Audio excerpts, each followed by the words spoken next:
Happy Tuesday. I am so glad that you're here. Today, I want to expand a little bit more. Last week, we talked about do I trust God and how it took 20 years for me to go from God, I really don't trust you to absolutely God, I trust you with everything that is being handed to us. But I want to expand on that a little bit more. I want to take it from a different angle today. It probably won't be as long as last week's, but I heard a phrase that just really struck me. And so I just wanted to bring encouragement to you from this phrase or sentence. Sorry, not a phrase. It says, complaining tells God that we don't approve of how he's handling our lives. Wow, did that hit me between the eyes. Number one, I complain way more than I want to. I don't feel like I start out my day going, ooh, can I complain today? Ooh, I want to make everybody's life around me miserable. I want to be miserable. No, I don't set out to complain, but when I open my mouth, I realize that I complain way more than I mean to. And that is something that I'm working on because I just don't want to be known as that person. I don't want to be an Eeyore in life. I want to be more of a Tigger. I want to be encouraging to others. I want to shine God's light. I want people to see God through me instead of seeing me. And one of the things that really convicts me too is that it kind of goes along with the same thing. And that is, as believers, we are representations of Jesus Christ. Imperfect representations, but representations nonetheless. What kind of a representative am I of the God of the universe?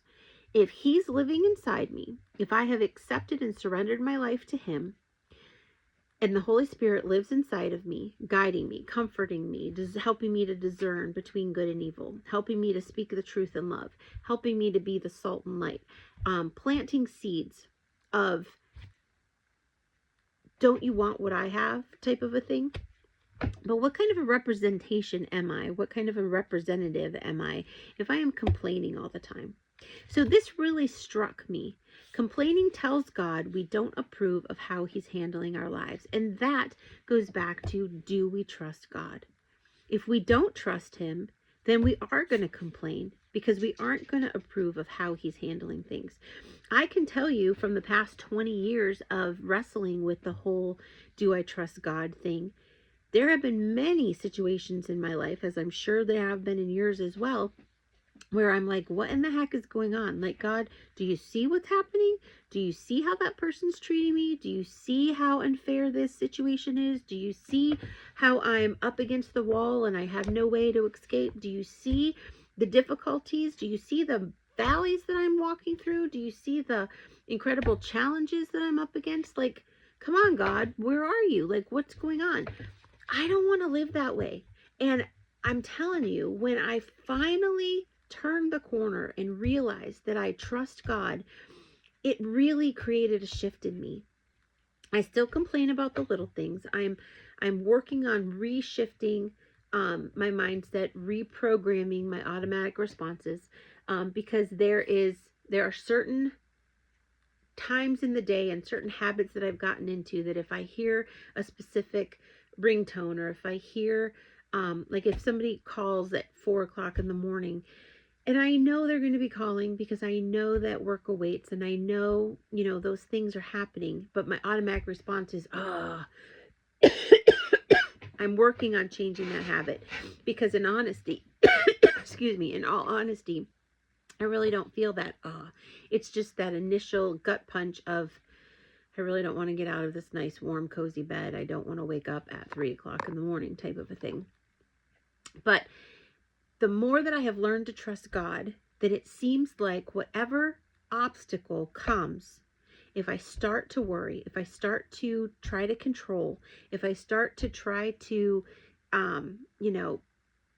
think about all the what ifs, or, well, then I need to do this if this is happening, or, this needs to happen, or my whole entire day is blown, and my schedule's, off, and all, whatever, I automatically, or more quickly, I should say, come back to, wait a minute, do I trust God?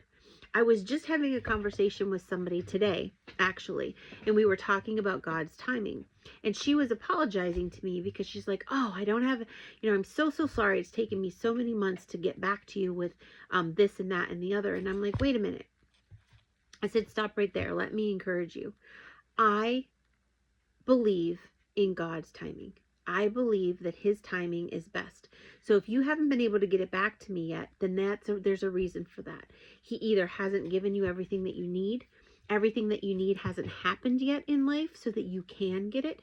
I remember a story specifically, or a time in my life. I was publishing Hope During Heartache. And it started out last week's video. I talked to you about how we had a miscarriage in 2006.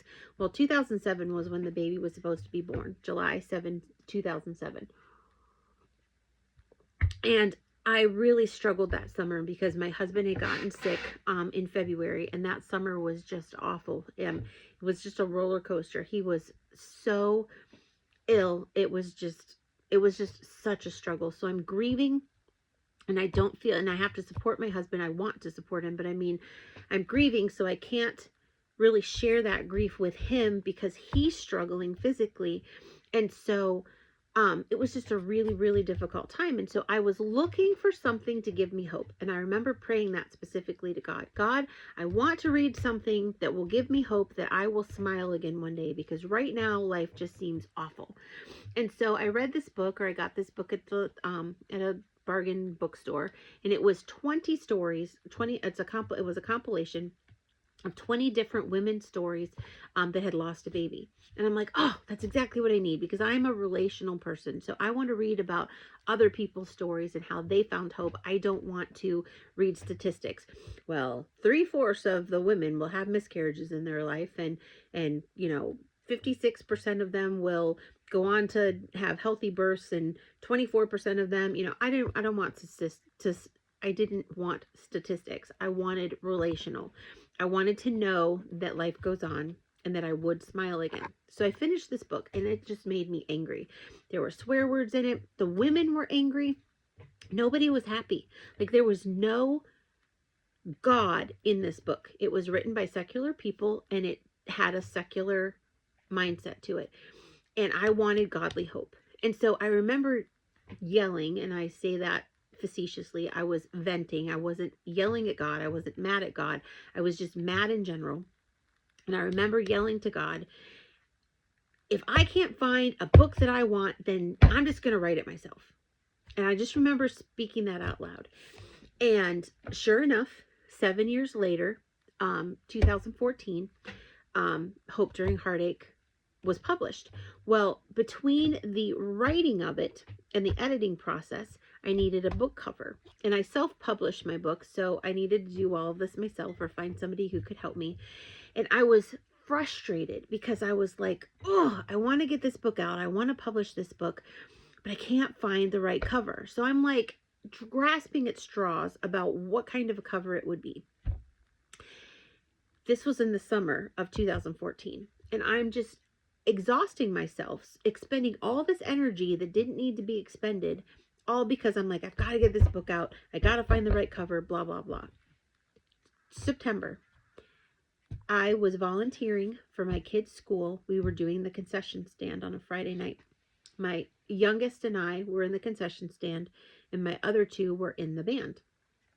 A humongous freak storm happened, like really bad storm. The next day, that Saturday, we're on Facebook, and my husband shows me this picture, and I'm like blown away. That is the cover of my book. That is the cover that I just knew that I knew. So I found the person who posted the picture, reached out to her, explained to her what I needed, why I needed it. Do I have her permission to use this picture for a book cover? Turns out her sister, she wasn't a believer, neither was her sister, but her sister had had a miscarriage, and her sister was struggling as well. And so I gave them a copy of the book when I was all done. I gave them a copy of the book when I was all done. I planted a seed. I don't know what God did with that seed. But my point in the story is that it was God's timing. Like, I ran around like a chicken with her head cut off all summer long trying to find the perfect picture when the storm hadn't even happened yet. The picture hadn't even been created because the storm hadn't happened. So I truly believe in God's timing. And I believe that the trust that he has helped me build with him helps with that, like corresponds with that. So now when we have storms pop up in our life, or when inconveniences happen, or when our world gets flipped upside down, instead of saying, oh, I truly believe in God's timing. Either the conversation hasn't happened yet, he wants to show me more. Whatever the case may be, I trust God and I trust his timing. So when I read this, going back to the sentence that I talked about at the beginning, when I read complaining tells God we don't approve of how he's handling our lives, I don't ever want to give that impression to God. I don't ever want him to think that I don't think he's doing a great job. I don't ever want him to think that I don't trust him with the details of my life. Because without him, my life would be a mess. With him, the mountaintops are sweeter and the valleys are bearable. So I just wanted to kind of leave you with that today and let you think about that yourself. How often do we complain? And what does our complaining really tell God? Does it tell him that we don't trust him? Does it tell him that we think he's doing a bad job? Because I'll tell you what, if anyone is going to be in control of my life, I want it to be him. If you liked this video, hit the like button. Look down below and you'll see the different things that I offer.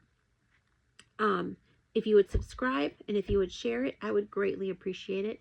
I would love to get to the views that I need and get to the number of subscribers that I need. So if you would help with that, I would be immensely grateful. Have a great rest of your day, a wonderful week, and I will come back here and talk to you next week.